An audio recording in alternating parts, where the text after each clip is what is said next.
The grid has failed. The supply chains have gone permanently dark, and you are standing in your survival garden at sunrise, relying entirely on these calories to keep your family alive through the coming winter. But there is a silent, unstoppable army already marching across your cabbage leaves and clustering thick on the underside of your tomato plants. The Colorado potato beetle can strip a mature plant to bare stems in 48 hours, turning a season of essential carbohydrates into dead vegetation while you sleep. Squash bugs march across the zucchini, destroying the very crops you counted on for bulk sustenance. In a post-collapse scenario, a pest infestation is not an agricultural nuisance. It is a fatal event. You cannot drive to the farm supply store to buy synthetic sprays,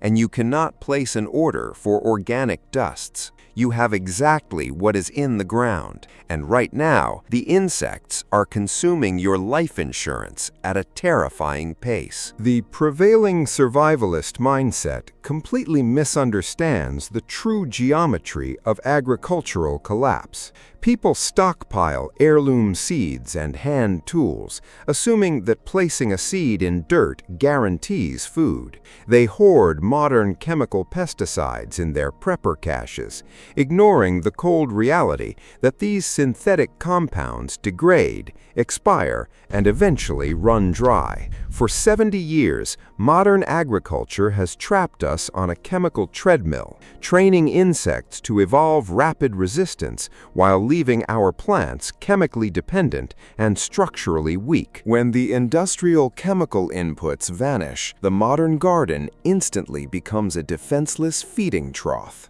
We have been conditioned by a multi-billion-dollar industry to believe that pest management is fundamentally an act of killing, an endless war of attrition using poison.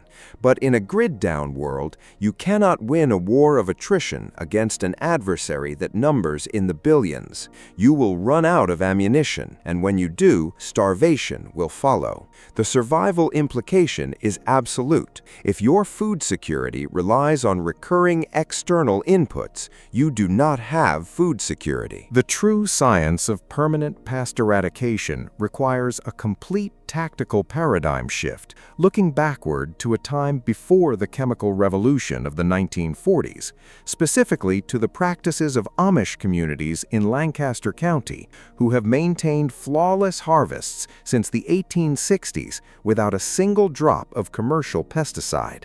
The hidden science relies on harnessing the natural bioelectric properties of insects and soil, using two of the cheapest, most common metals on Earth, copper and zinc. The first phase of this passive defense grid utilizes common copper.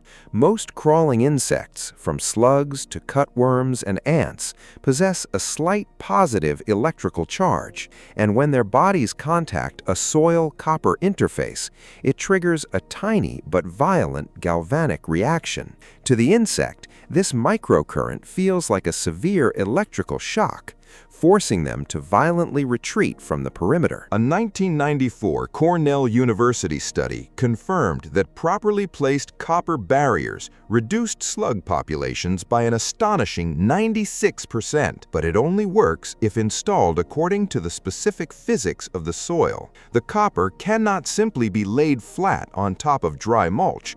It must be pushed vertically into moist earth, acting as an electrical ground to complete the circuit. Thin strips of copper flashing, just 2 inches wide, pushed an inch deep into the soil around the perimeter of a planting bed, create an impenetrable galvanic wall that never needs replacing and operates entirely on the ambient moisture of the earth. But copper alone only stops the ground assault. To secure the airspace against pests like cabbage moths and squash vine borers, the system requires the introduction of zinc to create an invisible electromagnetic shield. By driving galvanized zinc roofing nails into wooden garden stakes elevated at knee height, the optimal landing approach zone for airborne insects, you complete a massive low-voltage bioelectric circuit across your entire crop layout. The Amish call this phenomenon the Spanfeld, or tension field, when copper and zinc are simultaneously present in the moist, electrolyte-rich soil of garden soil. They interact across the distance, generating a faint electrical current that severely disrupts the navigation and egg-laying behavior of incoming insects. Auburn University conducted a soil conductivity study in 2008 that verified this exact effect, measuring 37% higher microbial activity and drastically reduced pest pressure in beds treated with dual metal placement. The insects do not understand why they cannot orient themselves within the Spanfeld. They simply veer away, seeking weaker, unshielded targets outside your perimeter. This localized electrical disruption is only the superficial layer of what these metals are actually doing to guarantee your crop's survival. The hidden physiological science reveals that the copper and zinc slowly, continuously release microscopic trace amounts of ions directly into the root zone. These are not toxic levels, but essential micronutrients that supercharge the plant's biological defenses. Copper is a critical building block for lignin production, the structural compound that makes plant cell walls exceptionally tough and rigid. Zinc acts as a crucial catalyst for enzyme function and the production of auxin, the primary hormone governing explosive root growth. In 2016, Ohio State University researchers found that crops grown within these metal grids exhibited a 22% increase in lignin content. To an insect's mandibles, a high lignin leaf is like trying to chew through Kevlar, meaning the bugs physically cannot consume the plant. Furthermore, a biologically fortified, stress-free plant emits a completely different signature of volatile organic compounds than a weak plant, rendering it essentially invisible to the olfactory sensors of foraging pests. The insects fly right past, entirely unaware that a massive cache of calories is sitting directly below them. This dual metal barricade turns your survival garden into an armored fortress, utilizing principles of passive conductivity to achieve total food security. But the true mastery of this grid-down technology, the piece of the puzzle that elevates it from a highly effective deterrent to an absolute systemic immunity field, has been buried in agricultural archives for a century.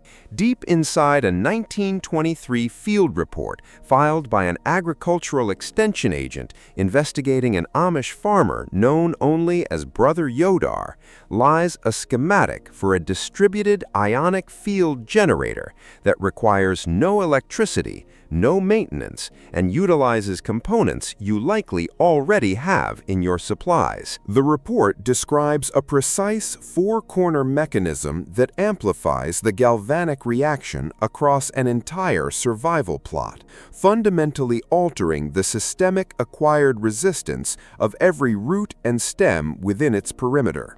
To survive the coming collapse, to ensure your harvest never falls to the swarms, you must understand how to construct this amplification array before the crisis accelerates. The crisis accelerates the moment the first spring rains arrive in a post-grid environment, turning your carefully cultivated soil into a breeding ground for ravenous insect generations that emerge with a singular biological imperative to consume. Most survivalists believe that a physical barrier is enough, assuming that if they can just keep the bugs off the leaves for a few weeks, the plants will survive. But the soil is a three-dimensional battlefield, and a simple perimeter defense cannot protect the center of your crop layout from soil-borne pathogens and burrowing larvae that bypass your superficial borders.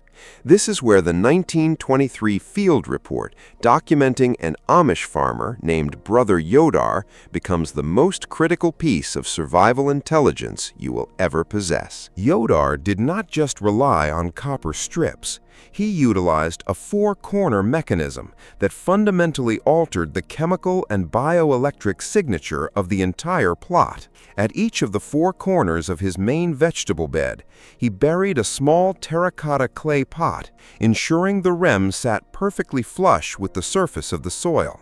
Inside each of these porous clay containers, he placed exactly two components: a single solid copper penny, requiring pre-1982 metallurgy before the transition to zinc cores, and one standard galvanized roofing nail. He then filled the pots to the brim with captured rainwater, never tap water, and allowed the natural evaporation and capillary action of the earth to do the work. According to a retired agricultural chemist from Penn State who analyzed this forgotten technique, the slightly acidic rainwater slowly dissolves trace amounts of both copper and zinc ions within the container.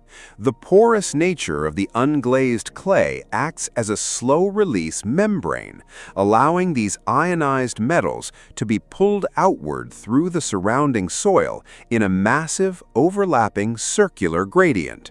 Because the pots are positioned at the four extreme corners of the planting bed, these invisible circles of micronutrients intersect, blanketing the entire root zone in a consistent, unbroken ionic field. As the roots uptake this steady supply of elemental fortification, it triggers a massive biological cascade known as systemic acquired resistance, essentially activating the plant's maximum immune response without the stress of an actual pest attack. In a survival scenario, this means your crops are constantly operating at peak defensive capacity, producing such high concentrations of lignin and specialized structural compounds that insects cannot physically penetrate the cellular walls. You are no longer just repelling bugs, you are terraforming your agricultural grid into a hostile environment for any organism attempting to consume your calories. But protecting the living plant in the field is only the first phase of total post-collapse food security, because the moment you pull that harvest from the fortified earth, a completely new and vastly more dangerous biological threat begins counting down, threatening to rot your winter stockpile inside the very walls of your root cellar before the snow even falls. The harvest is pulled, the root cellar is packed, and you believe you have secured enough calories to survive the deep freeze, but microscopic fungal spores are already multiplying in the damp, static-charged air of your underground storage. In a dark, high-humidity environment, a single mold colony can wipe out hundreds of pounds of stored provisions in a matter of weeks, leaving you with nothing but rotting organic matter and the absolute certainty of starvation. The modern survivalist relies heavily on chemical desiccants, mechanical dehumidifiers, and bleach-based sprays to fight fungal growth, dragging grid-dependent solutions into a post-grid reality. They mistakenly believe that fighting mold is an endless chemical war against the airborne spores themselves, a war that requires constant resupply and manual labor. The reality, documented in an obscured 1897 agricultural bulletin from the Pennsylvania State Extension written by Dr. William Freer, proves that fungal colonization is not a moisture problem, but an electrical problem. Mold does not randomly land and grow. Spores are negatively charged particles that are magnetically attracted to surfaces holding a slight positive static charge, which naturally occurs on wood framing and masonry when indoor humidity breaches 50%. If you can drain that static charge, the environment becomes electrically invisible to the fungus, depriving the spores of the landing pad required to germinate. The solution, practiced by the Amish in Holmes County for generations, requires nothing more than a single piece of number 10 bare solid copper wire. By running this thin copper line along the baseboards of your root cellar and connecting it to a 4-foot copper grounding rod driven deep into the exterior earth, you create a permanent, passive electrical drain.